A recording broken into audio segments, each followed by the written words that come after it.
Stanford University.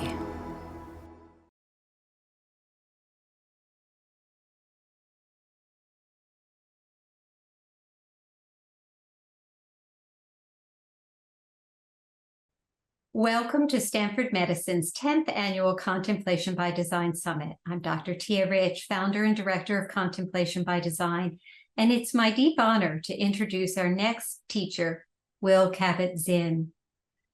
Will will be speaking to us on ancient wisdom, present freedom, how mindfulness becomes natural in meditation and in life.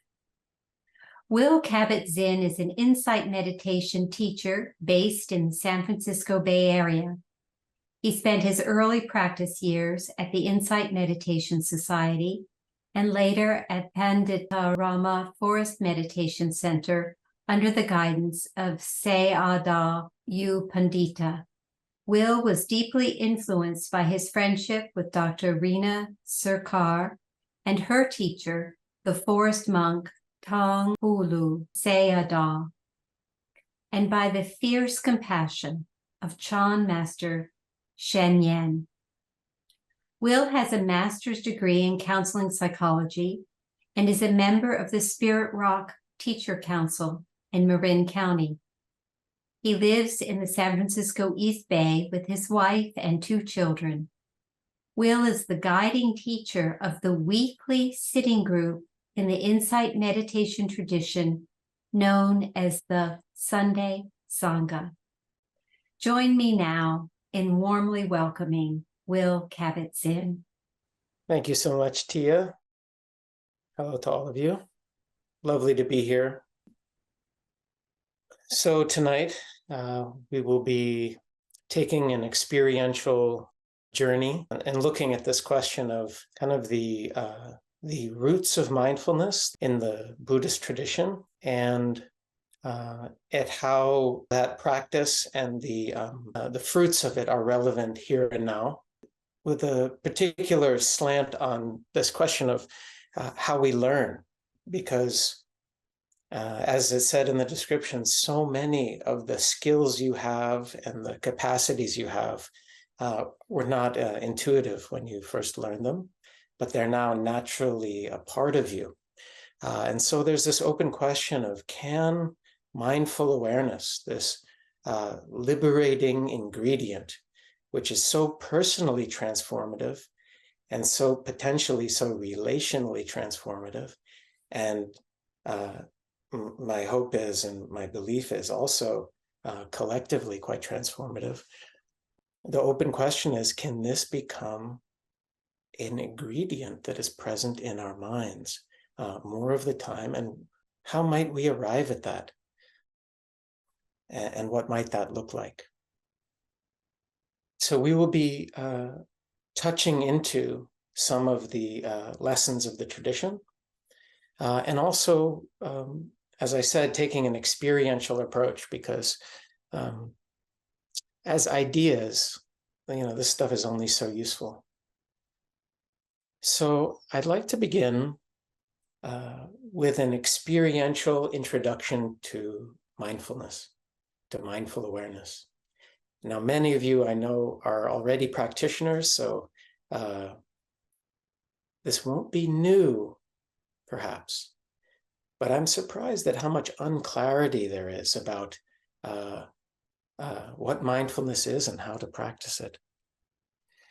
So let's begin in a very simple way. You're already breathing.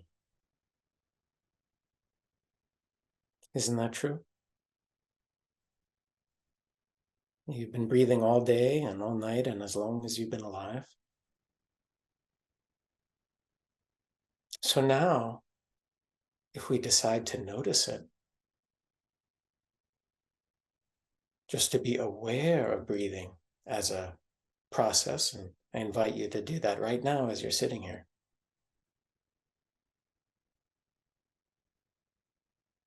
Aware not of the idea of breathing, but of what is arising in your direct experience that word breathing is pointing to.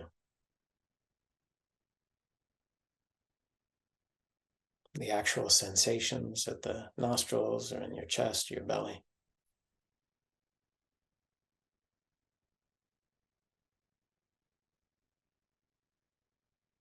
And when we're aware in this way with breathing, breathing becomes the ground of mindfulness, of meditation.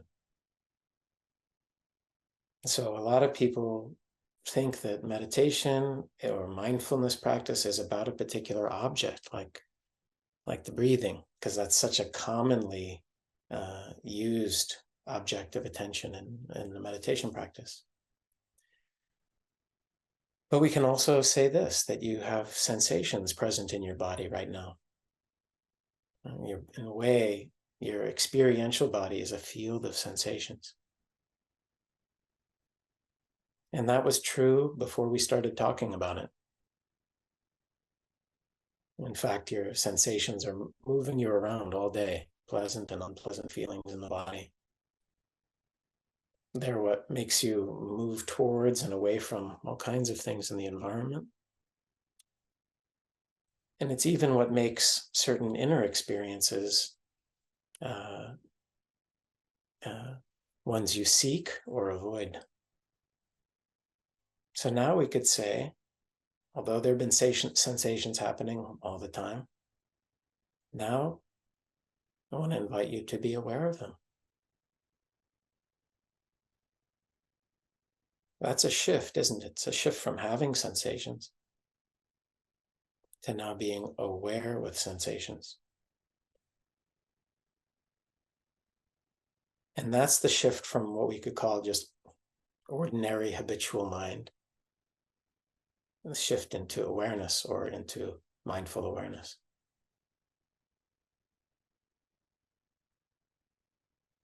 So let's review just that much. We're breathing already. And when we choose to notice it, we're in the domain of mindful awareness, of meditation. We have sensations in the body happening all the time. When we choose to notice them, now we're aware with the sensations. Now we're in the domain of mindfulness, of meditation. So let's continue. Throughout the day, you have feelings and emotions. You feel happy, you feel sad, you feel frustrated, angry, hurt. Yeah, ordinarily, we just are angry or sad or frustrated or hurt. We're excited or full of joy. Now, as soon as we choose to notice the state that is present in us, that's a shift, isn't it? I went from just being angry to being aware with anger.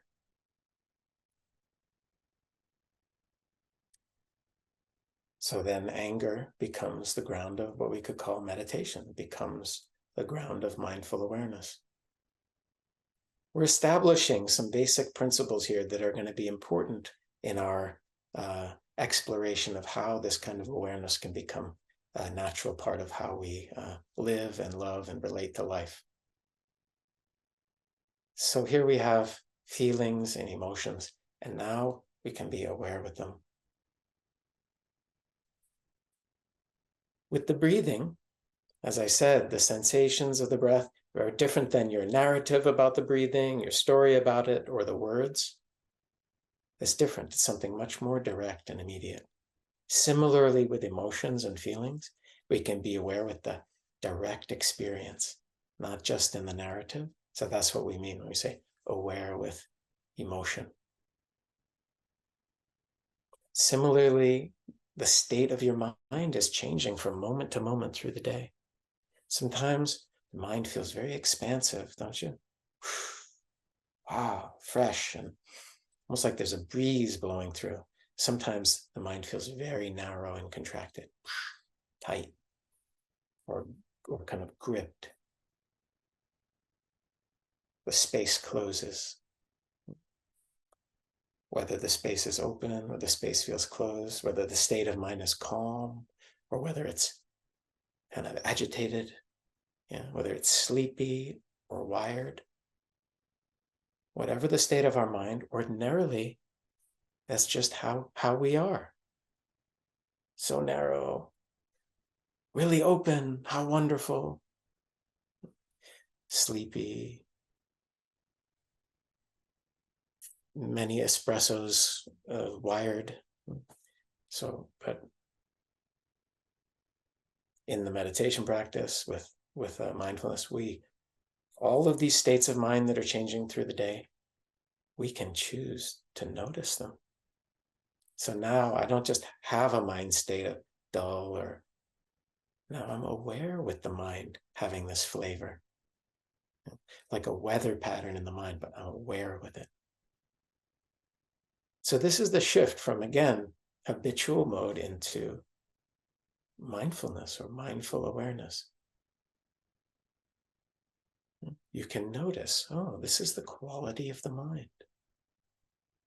When we don't notice that, we'll talk about later the implications of not noticing that. But for now, let's just establish, oh, so we can be aware with the state of mind. Similarly, you have thoughts going through your head all day long. Moment to moment, when we start to practice, we become aware of, wow, how much thinking is going on. Imagining, remembering, narrating, how it should be, how it shouldn't be, ongoing discussions happening internally. That's called normal. Okay? That's the ordinary state of affairs. Most people don't know it because they never turn their attention to watch the mind and don't have quite enough stability to watch the mind in that way. But the premise in the meditation practice and with mindfulness is that what's arising in our mind are mental events, and we can be aware of them. It takes a little practice, which we'll get at. But for example, a scene, when you're thinking about tomorrow, you're worried about it, likely a scene is appearing in your mind that masquerades as tomorrow. It's not tomorrow, but it seems like it internally. When you're not aware of it, you're just worrying about tomorrow. So now, in the meditation practice with mindfulness, instead of just thinking thoughts, we're aware with thinking as an activity that's happening in the mind. Aware with remembering, aware with imagining, aware with hearing of a story playing in the mind, or a judgment or a criticism, or a story about how it is. So all of this activity now, we can shift to, even just with interest, we can be aware of it. Now that becomes, all of your thinking becomes a basis for meditation. It becomes a support for meditation. It becomes a ground of mindfulness. So we're establishing some very simple principles. I hope you can sense and feel that this is not very esoteric. It's quite direct and immediate. It's not, it doesn't even require a lot of special talent. But it does require a little clarity of what we're actually up to here. Okay. Similarly, we're hearing sounds. We have these sense doors, which are open and functioning. The world is appearing to you through your senses, isn't it? Right, like right now. They're hearing, you can hear the sound of my voice and whatever sounds are present in your environment. Similarly, you're seeing me appear on the screen of your computer and appearing in your consciousness through seeing. If you have the faculty of sight, appearing through seeing. So we're hearing all the time. Somebody calls your name and you respond, or you don't respond, but hopefully you can hear it. So now, instead of just hearing is functioning. Now can you be aware hearing? Even right now, just noticing that the sounds in your environment are appearing to you. They're not just here, you're hearing them. So this is a shift with hearing from just what we call ordinary activity to awareness, to mindful awareness, hearing. It's a subtle shift, but also a profound one. It's quite different, hearing. And similarly with seeing, we're seeing, walking around, things, or people are coming towards us, we're navigating the city, we're moving around. Now, can we be aware of seeing? It's a subtle shift. Notice that the world isn't just here, you're seeing it. It's appearing to you. Now it's included in awareness. Now mindfulness has seeing as a support, as a ground.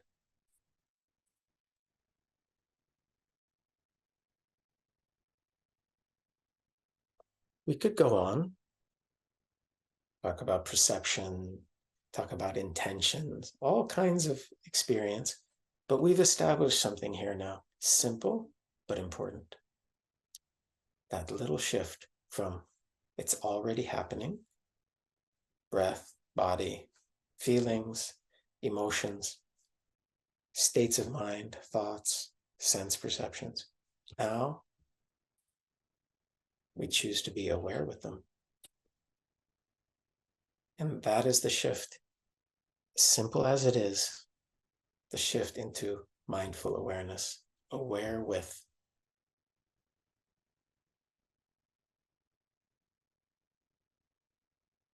So, similarly, I'll just add one other layer. Say you don't want to meditate and you're really frustrated about meditation and you think, I'm sick of this stuff.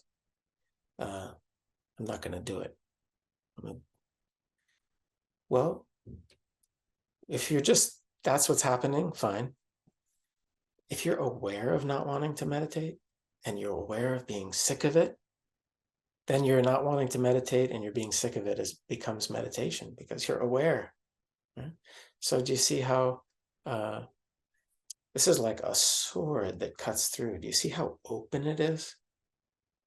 Do you see how a lot of times with meditation, people feel like it's this narrow thing. You're doing this special, very narrow thing, breath, or you have to, but actually mindful awareness is this incredibly open, inclusive way, but it takes a kind of clarity about how to orient.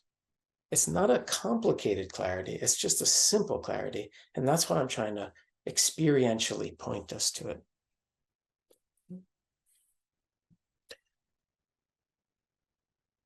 So why does that matter? Maybe you can feel a little bit as a child. Why does it matter to be aware like this? Well, I'll just say a few things to start. And then we're going to touch into the tradition a little bit. And then we'll see what happens next. First of all, when you are present, when you're really present and connected to what's here, present with what's here, you're a different kind of creature in a certain way. We could say you're awake, aware, maybe not totally awake, but you're in the territory of wakefulness. You can be in touch with yourself about what's important to you, what matters, what your values are. So much of the time, everybody's running around in such a fast-paced, habitual way, and so much of the technology we interact with keeps us in a way at a certain kind of high-level frequency. We live so much in our imagined futures and remembered pasts and stories about the present that actually being present in this way, really present, it's not as common as we might think. And so you might even relate to that of like, oh, it's that being in touch with yourself on these deeper levels might not be, it might be something that you long for at times that doesn't feel so close, even though it's here right now. So this is just one reason why being present in this way might matter. Let's say provisionally, or just to start. And similarly, one definition of mindfulness, or one way of talking about it that actually my father really likes, is he talks about it as a kind of relationality. And so when we are present in this way, we are in relationship with what's arising. And as any of you who practice know, when you're present with experience, there's some space around it. Then you can have some say in how you relate to what's happening, whether it's a sensation in your body, a fear thought in your mind, a desire thought in your mind, a big emotion when you're present, how you relate to it, or another person, or a group of people, or a situation unfolding around you. That space, that presence of mind, so to speak, that non-reactive wakefulness, that is a big deal. Even a little bit of that, that is a big deal. That kind of space for responsiveness and to be in relationship with what is actually here, that matters. So this is just the beginning, but I want to name that, because before we go any further, even just this, I think is quite important.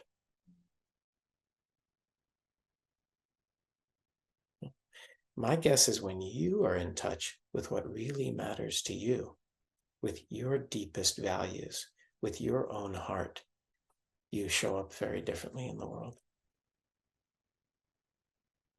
And like everybody, I'm sure you're not always in touch with that, or in touch with it to some degree. So let's start here with just this level, so that this matters.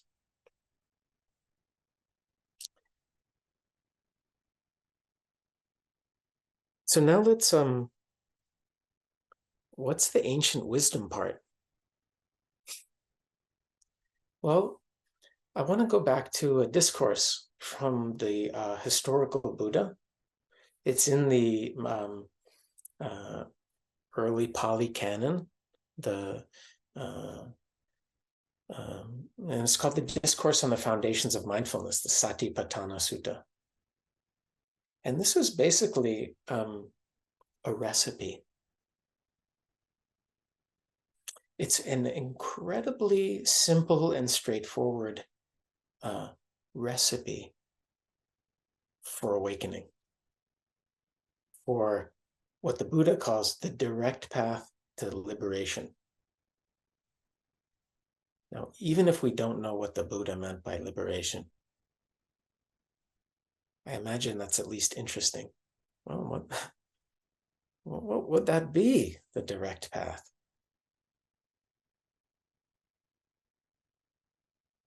So there are only a couple texts on the practice of mindfulness in the whole canon. There's the Discourse on Mindfulness with Breathing and the Satipatthana Sutta. And these are practice-based texts, like a how-to. And I want to revisit it for us because I find it very enhancing if we want to make this quality of mindful awareness, which allows us this room within experience. Mindful awareness, which is not because, well, I'll explain in a moment, but because we can be aware with all of the various phenomena of mind and body without collapsing into it. It's something that transcends the dualities. You can hold multiple truths at the same time. We cannot be pinging and ponging from opposites. I feel closed, I need to be open. I feel open, I need to be boundaried. We can be aware with open, with closed. That's one of the qualities of this mindful awareness. Transcends the opposites, includes them. So the Buddha, in his recipe for the direct path, called the Discourse on the Foundations of Mindfulness, or the Establishments of Mindfulness, I want to reference it because we basically already practiced it together. That little introduction I did about being aware with breathing, with feelings, with emotions and mind states, with thoughts, that's a sort of like a Reader's Digest version of what the Buddha was describing in the Satipatthana Sutta. It's something very simple, but I'm going to unpack it a little bit more for you. So in the first foundation, Buddha's mindfulness of the body starts with mindfulness with breathing, just like we did. Breathing in, aware breathing in, breathing out, aware breathing out. That goes through some permutations of that. Then talks about the postures. So this is an elaboration of now what we already did. When sitting, one understands, I'm sitting. Now, understands in this way of going about it doesn't mean like, yeah, you know you're sitting. That's like what I said earlier. Yeah, I know I'm angry. Yeah. You're not any freer when you just know you're angry. When you're aware with anger, then there's some room. Similarly, sitting, you're aware in sitting. How about now? If you're sitting, can you be aware of sitting? When standing, the instruction is, one understands, I'm standing, to be aware of standing. When lying down, one knows this is lying down. When walking, one is aware walking. And however the body is arranged, one is aware with that. So can you see that as a so simple? It's not that difficult in a given moment to notice that. That's the Buddha's recipe. Okay, so however the body is, can we be aware? Now, can you see if you nurtured that a little bit, how that all those postures, basically you're in one of them all the time? Like no matter what you're doing, one of those postures is present. So that's a wonderful methodology. Can you be aware? When you're talking, you're probably standing or sitting or lying down, so you're aware. So the next section is on full awareness. Full awareness while going forward and returning, when moving your arms and flexing and extending your limbs, yeah? When putting on your clothes, I'm paraphrasing because it talks about robes and carrying your bowl. So we could say, when putting on your clothes or wearing your clothes and carrying your cell phone, which is like your monk's bowl, right? Something you always have, you got to eat, you need your phone, right? Whatever it is for you. But the point is to be aware when talking and remaining silent. There's even a section on going to the bathroom. Yeah, when you're going to the bathroom, to be aware what you're up to. So it's a wonderful unpacking of this invitation. I think of it as a kind of an invitation. What if we could be practiced in a very approachable way, just as when you're aware breathing is not that hard. What if we could practice like that when we're talking, when we're listening, when we're walking, when we're picking things up and putting them down, to be aware in this very simple way. This is how awareness, so I talk about it as a recipe because the Buddha had a good recipe for cooking up, we could call natural awareness. Yeah, for this to become a feature, not a sort of momentary event. Yeah, this kind of awareness. Of course, and we'll talk about this later, that kind of awareness leads to all kinds of insight and understanding that is really important. In a way, it's a lot of the point of this, but just as the recipe, we could follow that recipe a little bit. So walking, standing, sitting, lying down, talking, remaining silent. And then he goes through pleasant and unpleasant feelings, mind states, just like we did, the senses and various other states of mind. So the Buddha's recipe was this simple mindful awareness, which we've already, even if you have no background, we've already been introduced to here, to invite that with whatever it is that's happening. Yeah. So now I want to tell you a story about Mingun Sayadaw. And Sayadaw just means teacher. Mingun Sayadaw is not so well known here in the States, but he was the teacher of two great Burmese masters who, are renowned. Taungpulu Sayadaw is one of them, who was referenced in the, Tia referenced in the introduction, and then Mahasi Sayadaw, the great teacher Mahasi Sayadaw, is another, who popularized meditation in Burma and taught lay people in the way they taught monks in a very rigorous manner. But these were now, so Mingun Sayadaw was less well known, and I wanted to share a little story about him because I think it's illuminating. So this was just in this last century, yeah, and actually the practice tradition in Burma was not very, it had died out for a bit. And so there was a lot of scholarliness, a lot of study of texts, but not as much practice. There was still some very realized practice monks, but it was more rare. In Mingun Sayadaw, he later became known as Mingun Sayadaw. A lot of the Burmese teachers, they become known for the area that they're in. That's what Mingun, Ejectavana Mingun Sayadaw, that's what Mingun means. But he was wanting to practice after a while. And one of his teachers gave him a little hint. And he said to him, he said to his teacher, "How should I practice?" And the teacher said, "Why are you looking outside of the master's words? Everything you need to know is in the Satipatthana Sutta, this discourse on the foundations of mindfulness. The whole recipe is right here in this simple language." And then he gave him another hint. He said, in Pali, he said, "Bhuttam bhuttato passati," which means seeing things present as they are, or seeing what is present as it is. So that was his hint. So what is the way? Seeing what is present as it is. And with that instruction and this simple scaffolding of the foundations of mindfulness, he practiced very rigorously and became kind of this, realized a tremendous amount of insight and freedom, and became a teacher who again,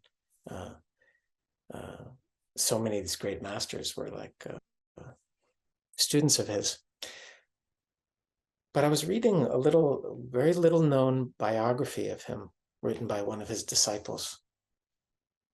And there's a little section in there that I really, I found very illuminating. Once he had really woken up from doing this practice, he thought, "I'm going to start teaching people." And at that time in Burma, of course, all this textual study, all this concepts, he was teaching people in this very ordinary language. When walking, you're walking. When sitting, you're sitting. Not a lot of, scriptural language, very ordinary. And he was using colloquial language. And nobody wanted to learn it. He was like trying to teach people. No one wanted, they said, "This is not anything." And they would even make fun of him. And I sort of love, it was like so helpful to read about this, because here's this great teacher who later everybody, and you find this little tidbit that at the time, no one wanted to have anything to do with this simple method, and they would make fun of it. They'd say, because he would have them note while you're doing, when you're walking, when you're sitting, sitting, so you're aware, sitting. When feeling, you say feeling pleasant. So they would say, walking, sitting, choking, padding, pinching. So people would tease him about it. It was only later that a few people, with it, for whatever reason, really did his method, which is the Buddha's method, and had some real interesting effects from that. And then the rest is history, as we say. The reason I think that's a useful pointer is because this liberating methodology is hidden in plain sight. It's so ordinary. It's so simple. You could almost not notice it. And yet, what a profound shift aware with, and what that leads to.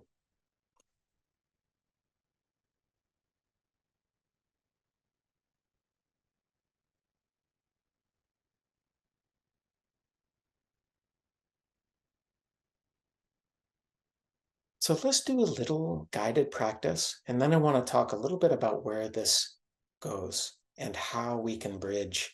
And we're going to have an interactive session, I think, and tomorrow there's one. So if any of you want to kind of, this is a little more on the teaching side, but we can do a little more interactive stuff because it'll be a different format. But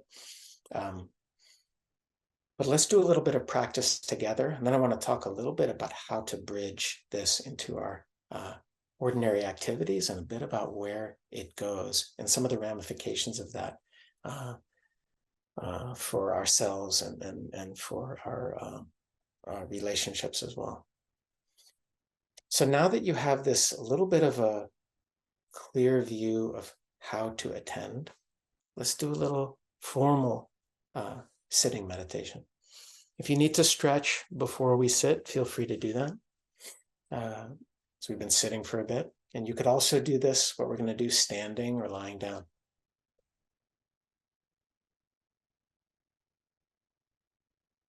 But however your body is arranged, you can let your eyes close or you can leave them open with a soft gaze.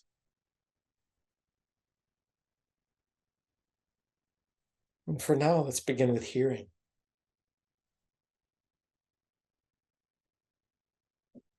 Just aware with the sounds in the environment as they are appearing.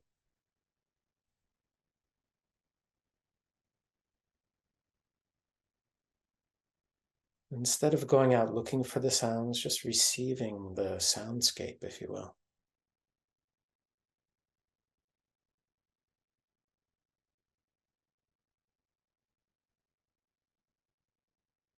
The more subtle sounds, the more obvious sounds.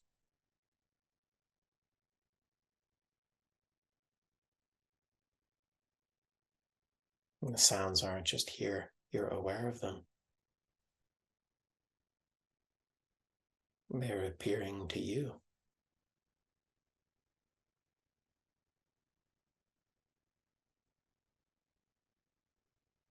And seeing if you can notice the texture of the sounds themselves, even if you have a label for what is causing the sound or what the sound is, see if you can stay with that, the immediacy of the sense perception, the texture of the sound.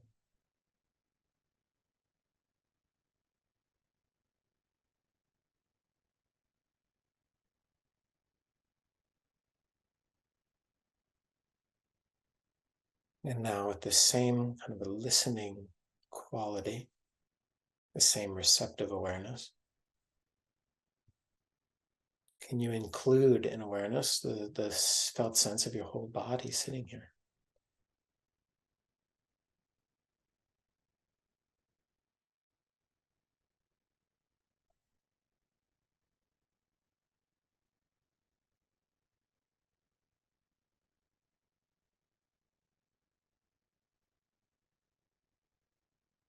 And just aware of the body as a field of sensation and energy, which is very different than your idea of your body or the narrative about your body, judgments about your body. This is the experience body, field of sensation.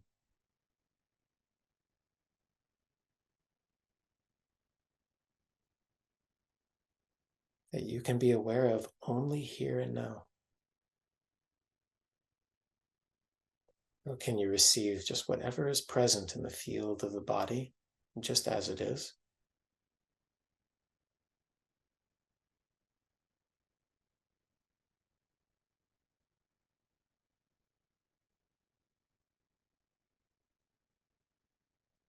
Including in the field of the body the sensations that come with breathing.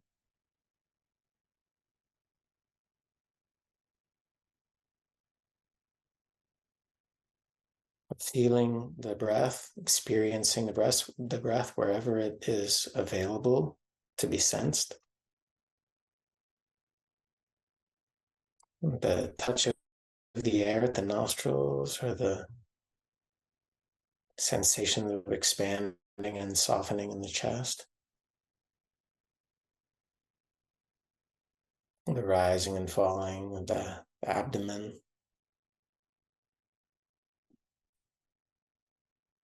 Or simply feeling the breath sensations throughout the whole body.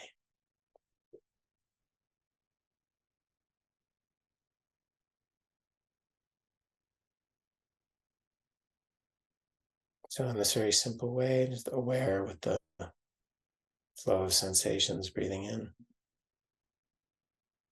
And aware with the flow of sensations as you're breathing out.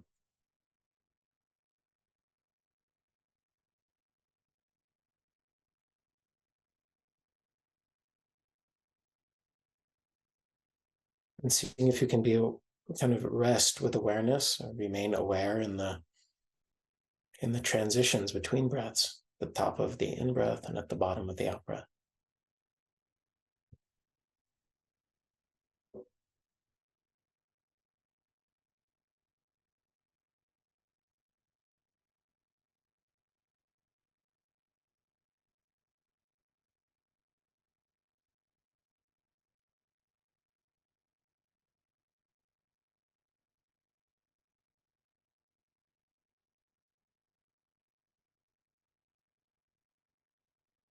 And from here, you can let the breathing be like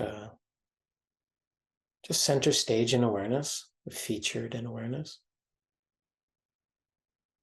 And whenever anything else arises, whether it's a sensation in the body or some state of emotion or state of mind, feel tired or sort of restless, just include it in awareness, watching it, seeing what is present as it is.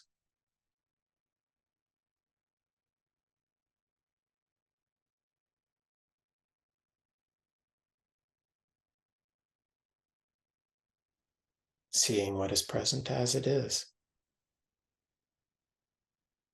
including what's present in the mind.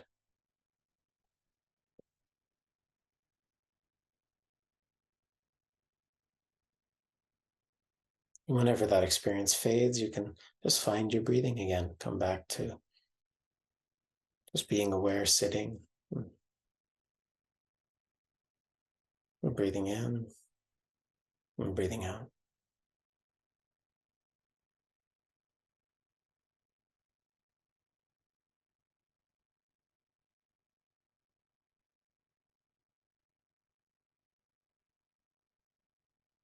So for the next minute or so, just sitting here, breathing and breathing with whatever appears in the mind and the body through the senses.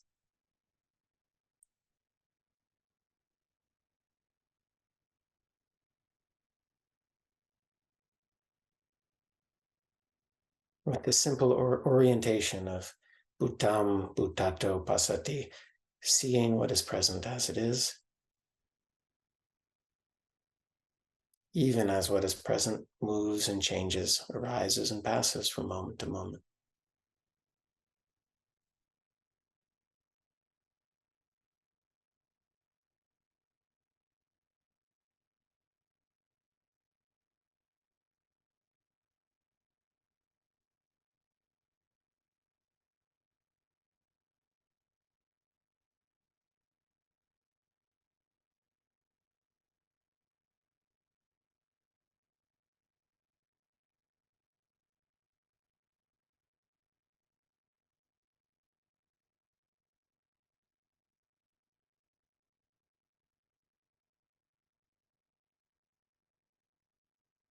When you're ready in your own time, see if you can notice the impulse to open your eyes. So you're aware with that.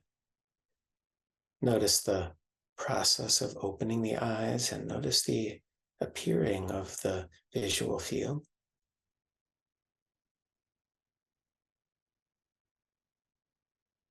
And noticing as you sit here, seeing that you still have a body. And this can be felt and experienced. So all this territory that we were present with in the meditation is present here and now as well.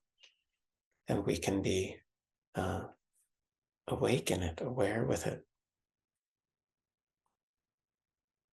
So for the next few minutes before we move into some dialogue with each other, I want to say a little bit about how this unfolds, the trajectory, because this is, in a way, we're establishing the baseline orientation, which I think, as simple as it is, this is what I wanted to spend time with, because I think this is, in a way, the missing piece.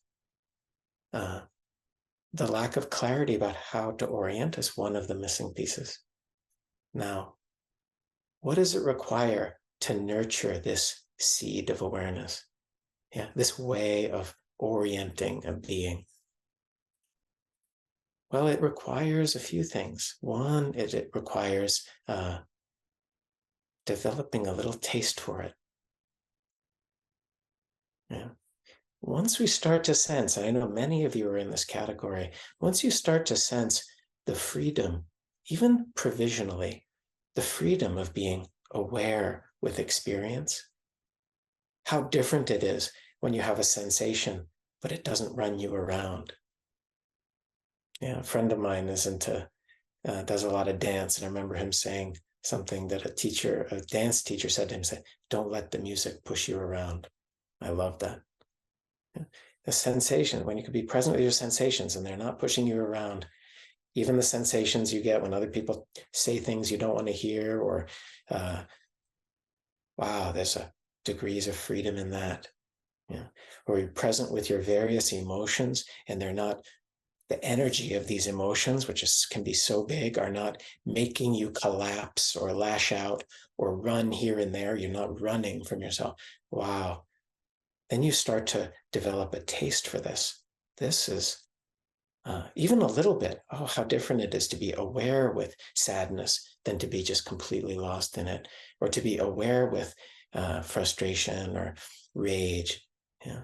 How different I can still see, yeah, develop a taste for it. And similarly with the mind, even if you get a little glimpse of, wow, I used to believe everything I think, all those stories about myself and about the world, every single one that comes down the pike, as we say in Massachusetts, that comes down the pike, you would just believe it. It would make you feel this way or that way. Now seeing even a little glimpse of that. No, it's not the future I'm seeing. It's what I'm imagining, what I'm scaring myself with. So when you get a little taste for that, or, oh, the protection of that kind of awareness in the mix, yeah, that kind of awareness where you see things coming and you're responding rather than reacting. So we want to talk about this so we can acknowledge, wow, there's something worthy here. So I like this thing, getting a taste for it or starting to like it. Yeah. The difficult experiences, the challenging moments become more workable when you're present in this way. And the beautiful moments, the joys, you're more fully present with. So that on its own, even before this develops very much, on its own, we can start to recognize that this way of orienting is like how Thich Nhat Hanh referred to this way of being in his commentary on the Discourse on Ideal Solitude, where he talks about it as a better way to live. In my experience, when we start to trust in awareness like this, we feel its reliability in a very unreliable, unstable world. We start to feel the refuge of being aware. Yeah. When we start to trust it, it starts to take more. And I think a lot of people never get over the hump of like just thinking it's a good idea to be aware like this. Yeah. We sort of try it a little bit and don't develop very much momentum. So the momentum is so much with the conditioning, the thoughts and feelings and impulses and the crush of pressures in the world. This way of orienting, this way of awareness doesn't get enough momentum. So we don't get to start to really taste, oh, that the mind wants it. This is partly how I think this starts to become more natural. You start to want it. You start to trust it. Yeah. And then the mind starts to revert to what it trusts. Maybe not all the time, but when you need it, at least. Yeah. And more of the time starts to want to be aware in this way. One conclusion I've come to in working with many people over the years is, whether it's conscious or unconscious, people are really good at doing what they actually want to do. You know, a lot of people think, oh, I want to meditate, but I don't. And I say, well, sometimes the system doesn't really want to. And so that's why I want to take this gentle approach. Maybe we can develop a taste for it. Of course, as this gains momentum, a kind of stability emerges, a stability in the awarenessing, in the presence. That stability is what we call samadhi in the tradition. It's like it becomes more robust. And then it starts to feel like something, not something like something, but it starts to have a kind of quality that starts to give you some confidence in it. And the momentum comes just from moments of presence, the very simple thing we were doing. I'm breathing already, now I'm aware of breathing. I'm sitting already, now I'm aware of sitting. I'm feeling crappy already, now I'm aware of this feeling, whatever it is that I'm calling crappy, this feeling. Yeah. So as that develops momentum, this little bit of stability in the awarenessing starts to emerge. And I'll just say, because that's where it starts to get interesting. Right? Because the seeing starts to get stronger, and we start to really start seeing into the, not just have some space around what's arising internally and externally, but really starting to see the nature of our what's arising on the inside, our thoughts and feelings, our perceptions, our intentions, our emotions. And that's where our relationship to all of this starts to really transform. Yeah. And not in a conceptual way, in a very immediate way, as we start to see the impermanence and the conditioned nature of all the things arising in us. We stop identifying so much with these momentary arisings as like me. I am my thoughts and my feelings and my sensations and my perceptions. Yeah. And again, this is again, the realm where this goes is this realm of unfolding insight and understanding. In a way, we could say that's the just an exciting journey that we can all be on.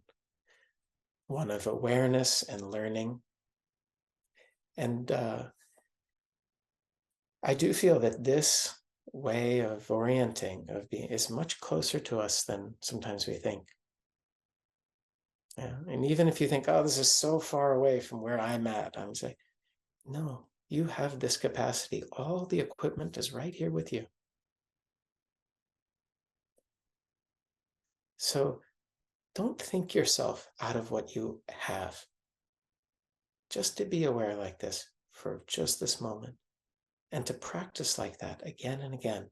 That's how all these great teachers of the past, present, and future, they began with this.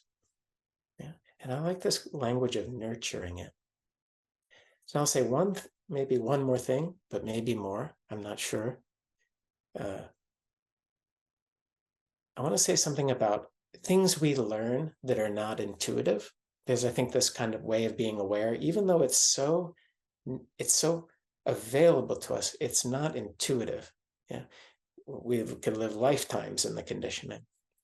So I want to use one example of something that becomes intuitive for us as kind of just something maybe you can connect with as you approach practicing in this way. When I was in college at the university I went to, one of the graduation requirements was that you had to you had to know how to swim. And so you had to pass a swim test. And the way they did that was that when you came as a freshman, they would just line everybody up and get it over with. Like, so everyone who knew how to swim would pass the swim test like during orientation, and then you're done with that requirement. It's a very good requirement, actually. Maybe one of the few things you learn in college that could really save your life, right? So, but in any case, I think, and the people who didn't know how to swim could sign up for a swim class. That could be their PE. As I was in line waiting to do the lap, I knew how to swim. I've been swimming since I was a kid. I noticed there's somebody, a few people ahead of me, who looked very agitated. A young man looked agitated. And as we got closer and closer, as he got closer and closer to the pool, he got more and more agitated. And I realized as I was sort of like looking that he didn't know how to swim. But he was determined maybe to not take swimming. So he was going to give it a go. And they had us jump into the deep end and swim to the shallow end and back. That was the test. So he jumped in, and I had never seen anything like it. He did not know how to swim, and but he tried as hard as he could. And it was amazing to me how quickly he sank. And they pulled him out and he was fine. But it was very striking. It was so, it was so striking the way it looked. And partly it's because all of your instincts, when you drop into the water, if you don't know how to swim, all of your instincts are wrong. You grab the water, you churn as hard as you can. He was like trying to hold on to it in a way. And it was exactly the wrong thing to do. And those of us who have learned how to swim gradually, since you're young, you learn how to do something that is not intuitive when you're an adult, which is like to relax in the water. To actually relax and let the substance, which you can't hang on to, hold you up. I'm using this as an example because many of you do this now without thinking about it. You don't think, I'm going to need to relax so the water holds me up. You just kind of know how to move in the water a little bit if you know how to swim. And there's enough relaxation that you don't just go down. So I'm saying that because this way of attending, and again, if you know how to swim, you trust that. You come to trust that, not intellectually. It makes physical, intuitive sense. So similarly, this way of being aware, to not grab onto mind states and body states, to not just identify with them or be taken over by them, but to allow them to be present in the field, to relax with states like anger or fear, to relax around them, to open, to breathe with, to see them as they are, to watch how they move and change. Similarly with thoughts in the mind, this is something that becomes like swimming, more intuitive. It becomes more like a reflex. The mind it knows how to relate to that nature. The nature of impermanent conditioned phenomena, It knows the nature because you've been with it. So I think I'll I will stop the talking part here, and we can have some questions. But Thank you, Will. Thank you for giving us such tangible insight as to what, as you said, is profound and simple. So I'm going to share some questions building off of your very visceral example of the swimming as a way the body will grab and churn and try to hold on to the water. Many people seek out mindfulness with a grabbing for a benefit, often a benefit to lower their blood pressure or get rid of their headaches or some other often medicalized symptom that they have been told, if you could become mindful, you won't have this problem.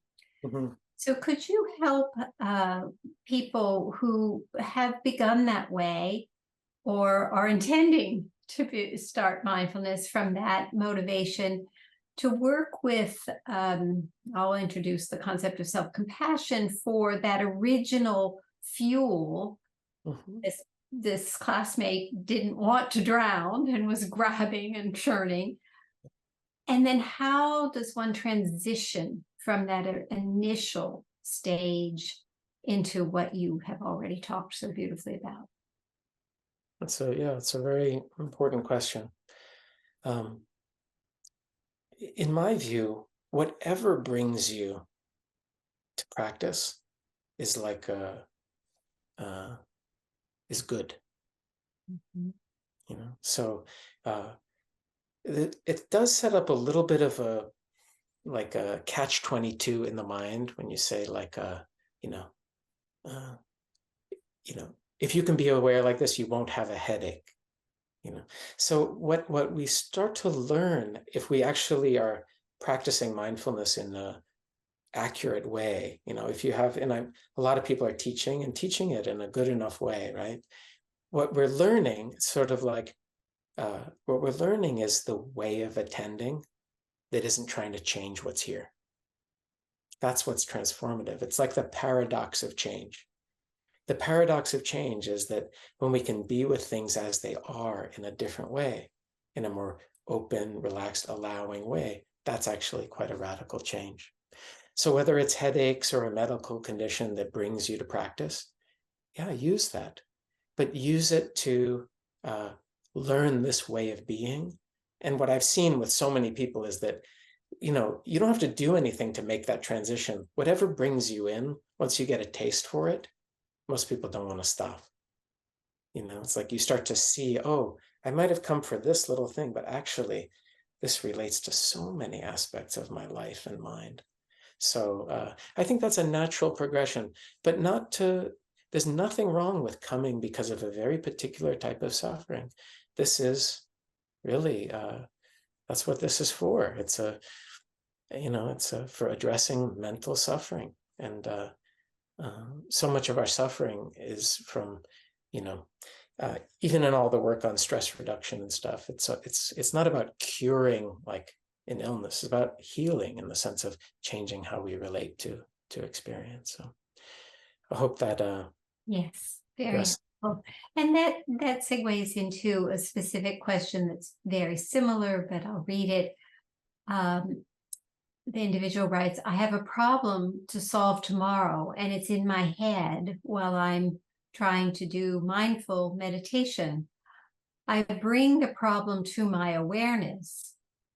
How does my mindful awareness change my relationship to this process of trying to solve the problem? I still have to take care of that problem, right? So that's the circle of the question. Yeah. When you're practicing in this way, right, it may not help you solve your problem, and if you're practicing to solve your problem, of course, there's lots of off-label uses of meditation. You can get concentrated and then think about stuff, sometimes in a deeper way than usual. I think of that as off-label uses. However, sometimes if you have a bind, you have a problem and you don't know how to solve it, often what we try to do is just try harder to solve it. We sort of do like more effortful chewing on it. And often that's not that helpful. So one of the ways that practice can kind of make a space for that kind of is you don't try to solve it. You just let it be here in awareness, when it's here. Or you breathe and you allow that. And then sometimes, not always, when you're not in that surface part of the mind, there's a little more room for aspects of your psyche that come from a deeper place. It's sort of like a lot of times people figure things out when they're not trying to figure them out. They're like in the shower or they're about to fall asleep. So there is a way sometimes when you're confused, you just let it be there, not trying to solve it. And you're actually, instead of chewing up here, you're just deepening and breathing and opening. And then you make room. And you know what? You might not have any other ideas. So it may not do anything for you that way, but you'll probably be more at ease with this situation. And that's an interesting thing as we just which part of the mind we're engaging with. So that's something you might also, play with when you have is not trying to solve it right away. Of course, tomorrow when you need to make a decision, you will. If you actually have to make a decision, you'll make some decision. But in the meantime, you might play with that. What's it like to not force it, but to kind of approach it with a different kind of dimension? In the title of this talk, you speak about freedom.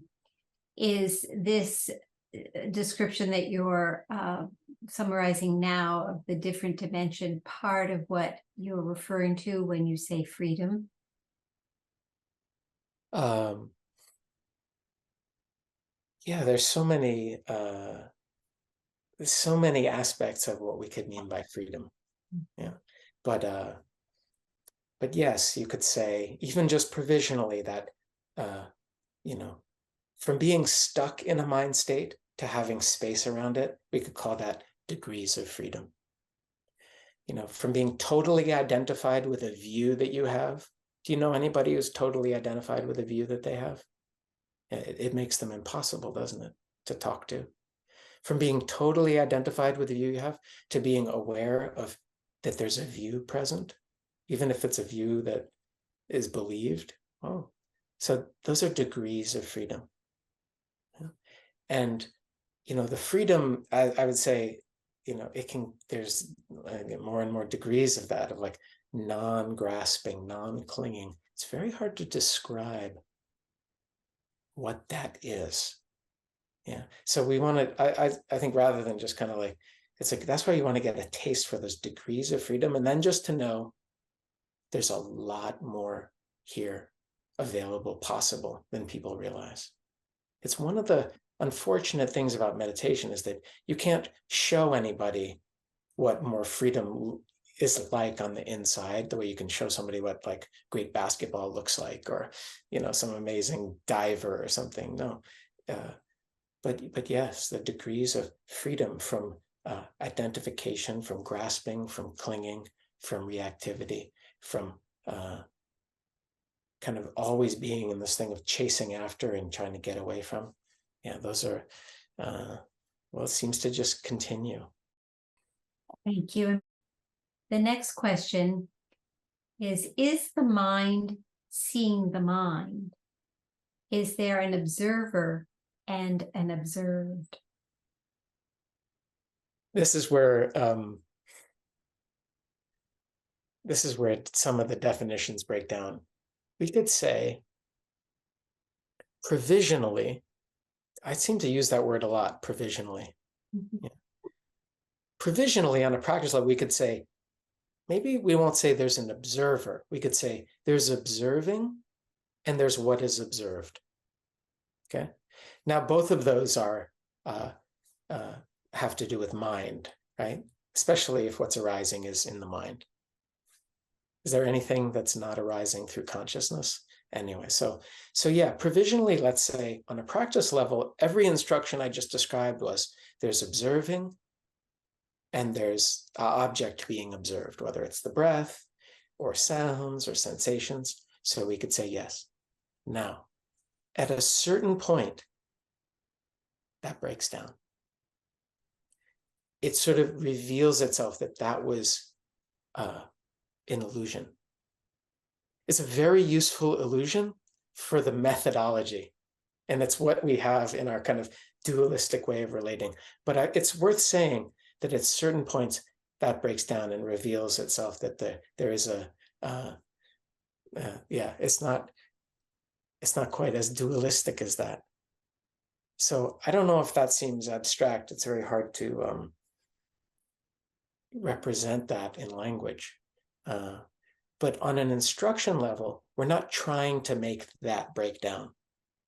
That's what I think is so brilliant about the Buddha's instruction and the instruction on the foundations of mindfulness. No, we use this way it is, this awareness and the object. We use that until that, we see on deeper and deeper levels, and then at times we see through that, the illusion of that separateness, but without trying to make that happen. So I hope that's enough.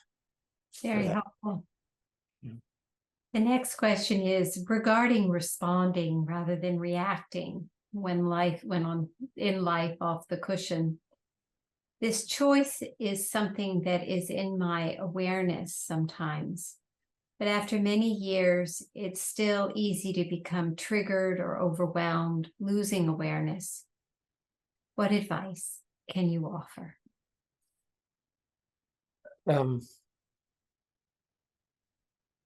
Be careful about ideals.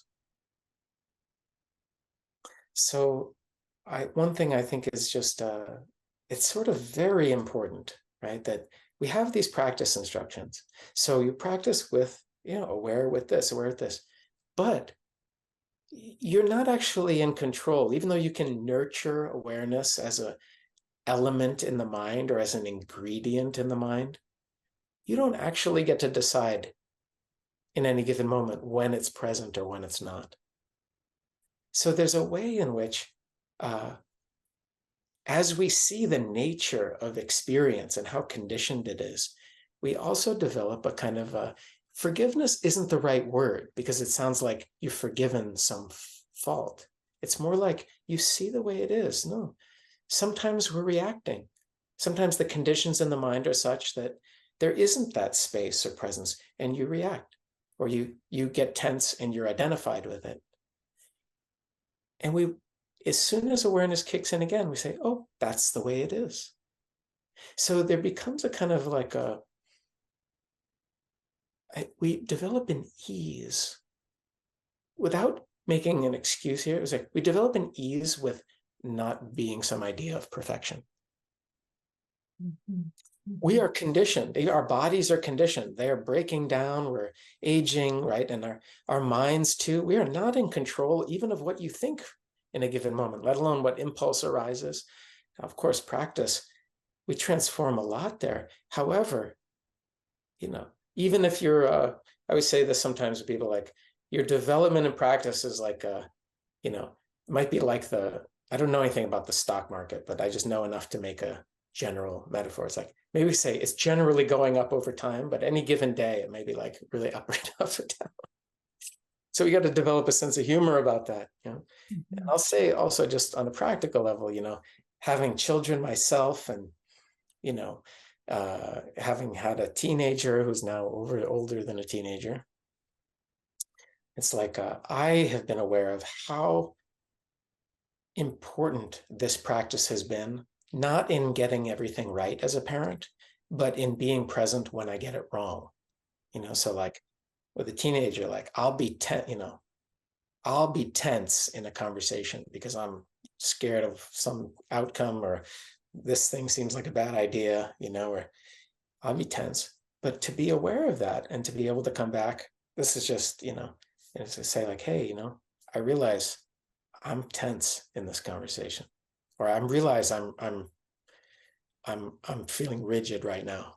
That was very useful. That kind of, the honesty of that, it's useful relationally, and I've done a lot of work with parents over the years, and my wife and I, we kind of designed a curriculum for parents as part of this long-term study that we were doing or supporting. And we always like to say to parents, like, if you were a lot of times people think, oh, mindfulness might make me the perfect parent. I'll be really always say the right thing, and I'll just be better and better. And the way I think about it, it's like, if you were perfect like that, it'd be like terrible for your kids, because then how would they feel about themselves, when they mess up or they get it wrong? So use your practice here. When you do lose it or get reactive, can you be present the moment you come back? It's almost like you have no control over when you lose awareness. The moment you come back and realize, I lost it, I got all caught up or I got reactive. The moment you come back, can you just be present with it as it is? With that open-hearted attention, not judging it, not trying to fix it, not trying to fight it. So that's a way you can practice with that quality. And I have seen in so many people a kind of softness with one's own mind-body system, kind of gentleness starts to emerge, which has a beautiful quality to it. And it's not that quality of like rigid perfection. It's really a soft, we could say it's a kind of compassion, but it's, that almost seems like too much of a concept, just a kind of softness. And so I hope that you can maybe touch into a little bit of that softness with your own mind and body as you cultivate this way. Thank you. The next question is inquiring about the guidance you gave us, where we were bringing our mindful awareness to different dimensions, the breath, the sensations, etc. And the question is asking, how many things can you be mindful of at any given moment? Regarding that we were guided from one focal point to another, and how does that translate into our daily life? Wonderful. So that's helpful, that second layer. So rather than saying how many can we be aware of, yes, I had you attend to different sense doors and different dimensions, just to kind of clarify the difference between it happening and you being aware with it. Now, I think of the senses and the mind and body as like they're like all these different instruments playing together like a symphony, and you can be aware of the symphony. Like if you're listening to a symphony, you don't kind of like go to this instrument and that instrument, although sometimes you might, but you'll still hear the others in the background.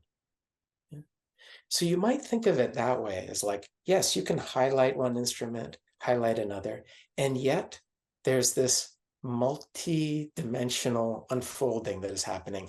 And who's to say how many things you could be aware of in a given moment? Because this is where Buddhist scholars actually parse that. But I'm not a scholar, and we don't need to do that. We're just staying in the practical experiential here, which is plenty. Yeah. Now, whether it's exactly simultaneous or they're just in very rapid succession, let's say experientially, maybe that doesn't matter. But yeah, we can have this very open, wakeful awareness as we move through. Yeah. And then also the capacity to hone in on one part while others are still present. Otherwise, it wouldn't be that functional. So yeah, I hope that addresses at least where that question is coming from. Yes, thank you. The next question is again to the title of this session, where ancient wisdom is referenced, and you spoke about teachers in Burma and the insight tradition. In today's world, where we are given the opportunity to have short exposure or overview, introductory exposure to many traditions. Could you say something about your experience of sampling from traditions and weaving together an understanding of mindfulness, or whether you suggest taking one tradition and taking the practices from that tradition and staying with them for some period? Yes, I think that's a important and relevant question, especially these days, right? Because more traditionally, or back in the past, you'd have what was available locally, and that would be it, pretty much. It's very hard to give general advice because I always think of exceptions to it when I'm about to say anything general. So I'll say something general and then I'll contradict it. I do think it's very, very helpful, and this was true for me, to find a tradition that you resonate with for whatever reason. And I personally, even though I have, I'm sort of steeped in one, even though I've been exposed to a number of traditions, I don't have the idea that one of the Buddhist traditions, for example, is better. I think they really, a lot of it depends on teacher and teaching stuff, but no, they are all liberating. I don't know so much about other traditions, or I would say, I do think there's a lot of value in finding one methodology and really going a bit deep with it, instead of sampling all the time. And it's only because, although a lot of them, you can sort of see how they do similar things sometimes, the methodologies are actually quite different sometimes in the process. And so I do think it's great to develop kind of a deeper root in one. Once you do, I think it's actually quite beneficial to practice in other traditions and to have a sense of like, again, different traditions have different strengths and you'll be informed by, I've certainly benefited from that hugely. I'm into mixed martial arts as a kind of so I like that attitude, but I think in the meditation domain, and I think that's relevant to meditative arts, but I think in this domain, it is good to have a root in one. And yet, there are exceptions to every, and some of it depends on who do you have a teacher who's available to you? Mm-hmm. I think it's very, very useful to be practicing with a lineage, some lineage that actually has some, and to have a teacher. It doesn't have to be the greatest teacher. I mean that. A teacher who you respect and who knows the path and who is available to you. I think that's hugely helpful.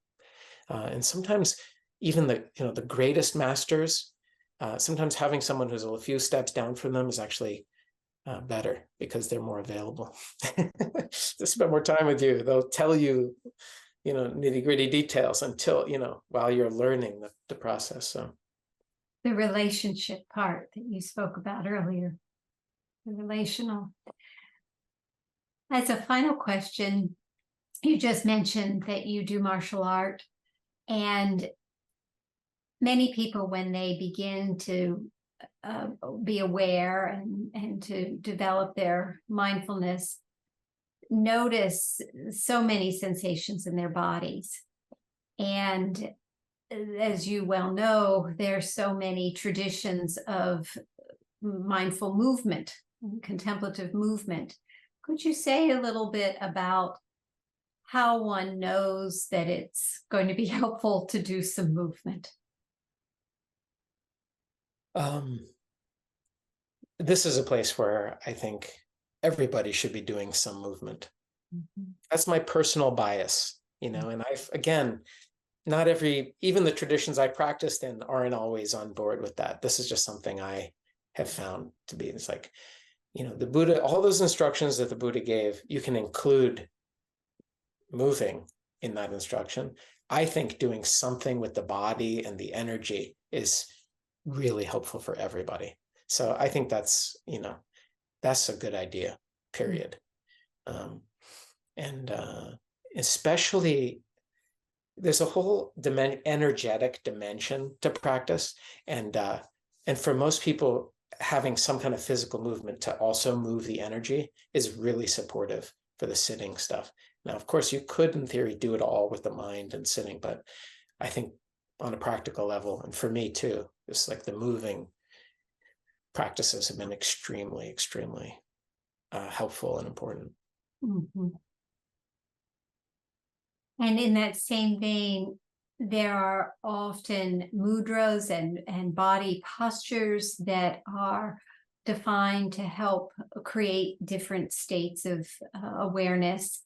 And an individual was very engaged by your use of your own body movements to help convey some of the points during this teaching.